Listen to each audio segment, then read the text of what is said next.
Have you ever been fat? Have you ever been poor? Have you ever been emo?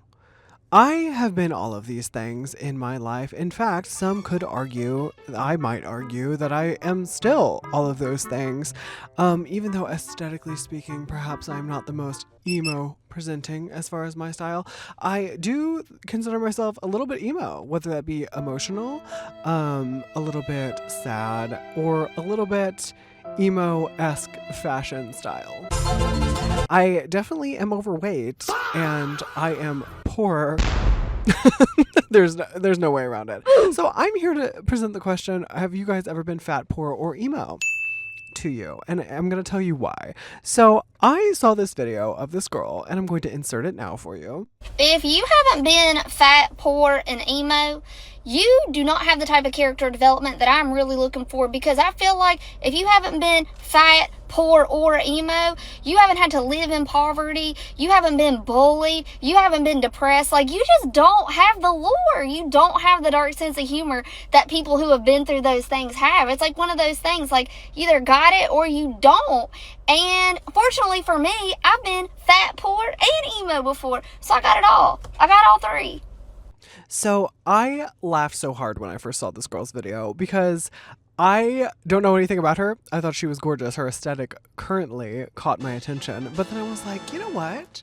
Everything she's saying right now is absolute facts. It's absolute facts because I don't know about her experience. I'm just taking it at face value and assuming it's correct and true. But for me personally, I have been all of those things for most of my life, okay? If not all of my life. So I think it truly develops your character in such a way, like, let's just get into it. Shall we get into it? I've been in a bigger body most of my life. I think back to whenever I was at my skinniest, probably early, not college.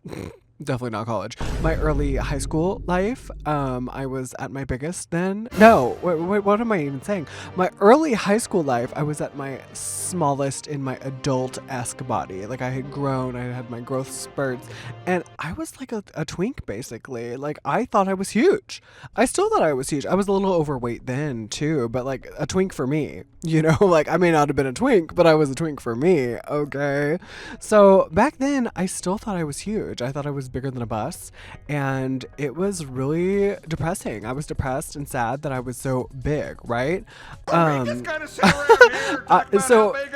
struggled with body weight as well as body image my whole life. So, but being in a bigger body, and a lot of people that are in a bigger body or grew up that way, can probably agree with this, being bullied or your weight constantly being a topic that is talked about at the ironically at the dinner table, or you know, among peers and friends. Or I was never really like the athletic type, you know, and even now, like now I try to actively be athletic in certain ways. Like I go to the gym and I try to do athletic things, but as a child or a young adult, it was like really tough because it never made me want to do those things because I was like being bullied when I did those things. So I'm talking like playing sports or like going swimming or like anything that involved sweating, because it was like you would get bullied and you would get called out as like, oh, Jesse's fat and can't run, or like whatever it may be. And I think a lot of thicker people, bigger bodies,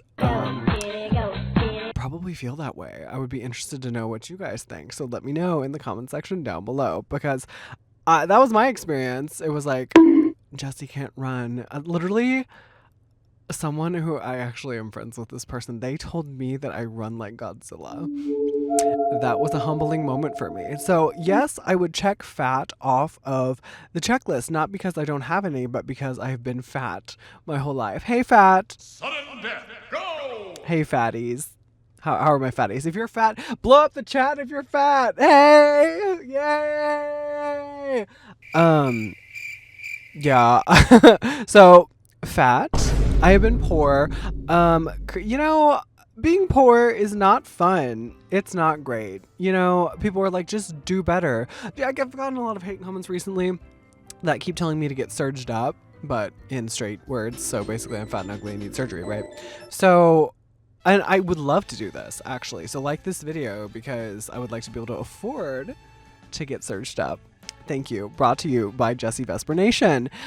I would love to be able to afford to do that, but being poor is hard because you don't have the money to get surged up and be hotter. You don't have the money to get, the tummy tuck, the mommy makeover. You don't have the money to get the most expensive cosmetics, the most expensive hair, the most expensive, You're white, pretty, and able-bodied. anything, really. You really have to budget, and you really have to be on your money like that to pay attention to it and make sure that you don't overspend. You pay your car insurance, you pay your bills, you pay your rent, because who could afford to own, right? Who could have independent wealth to the degree that you could afford an estate? Not me. That's for sure. Not me. So, it sucks being poor. But it does build character, because early in my working life, I've worked with a lot of drug addicts, and I've worked with a lot of really interesting individuals, not because they are thought-provoking in the sense that they are severely intelligent, but thought-provoking in the sense that you really have to tread lightly because you're working around people with mental health disorders and issues and substance abuse issues and anger management issues. And so you have to really be clever to kind of get through the workday,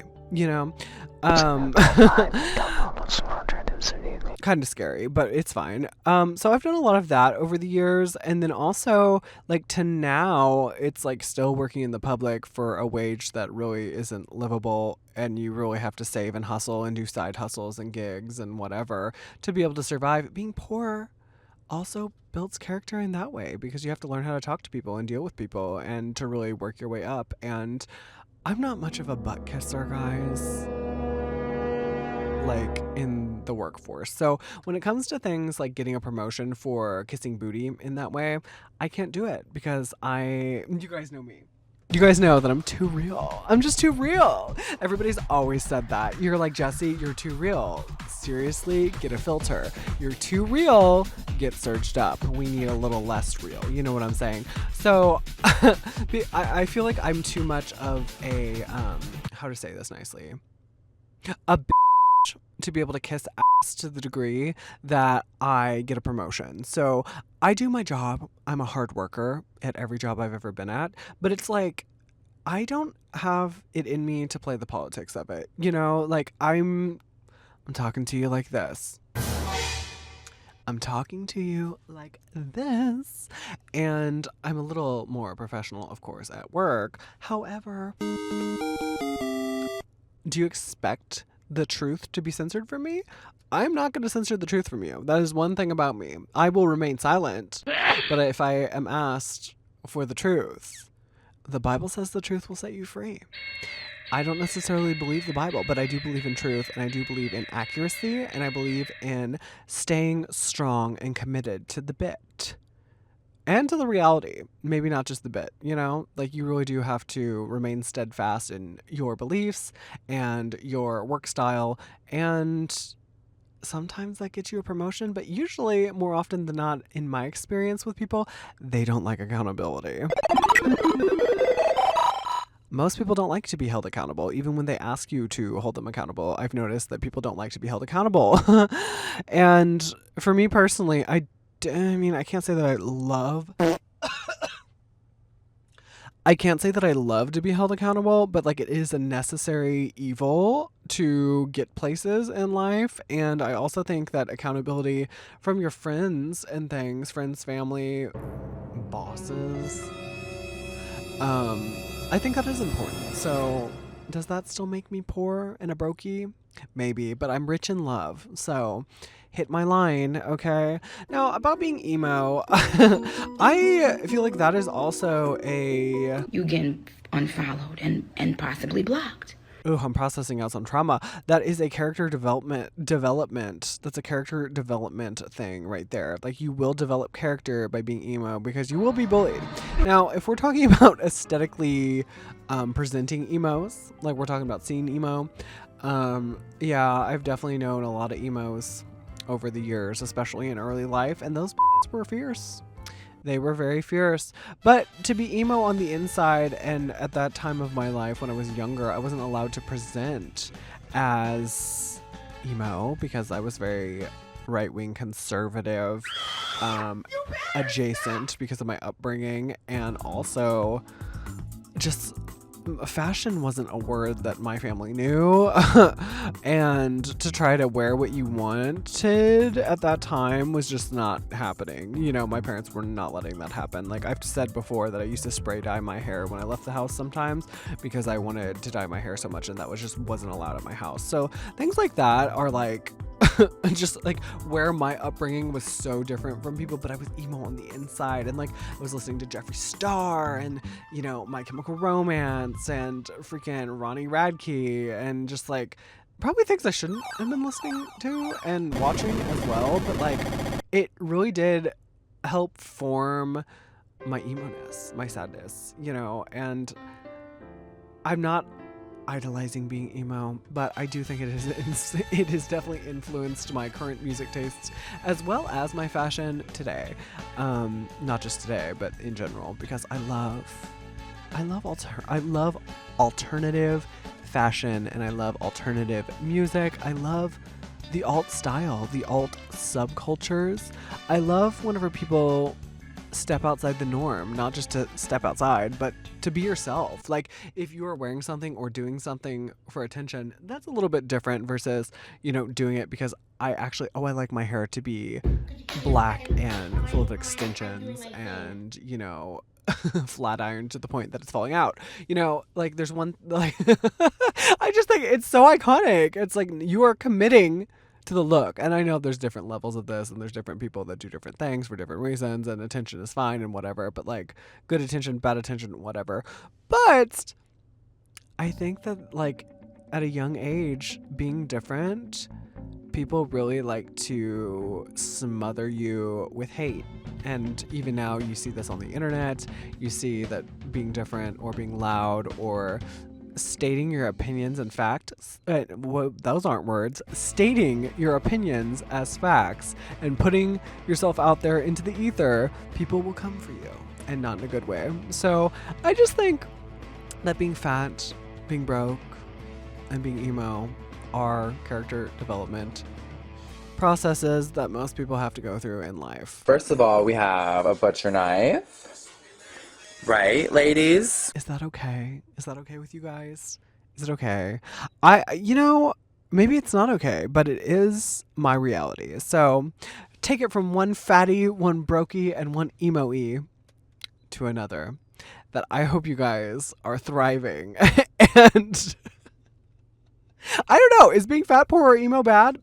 Maybe a little bit, but I don't think it's that bad, frankly. I think it's kind of good, kind of fresh. Maybe not fresh. I did know a lot of emo people that probably didn't bathe as much as they should. I was never one of those. But, you gotta keep that dye locked in. Especially if you can't afford color-safe dye. Color-safe hair shampoo. Dye-safe shampoo.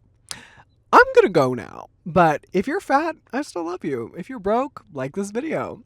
And I still love you. And if you're emo, call me. Okay, bye.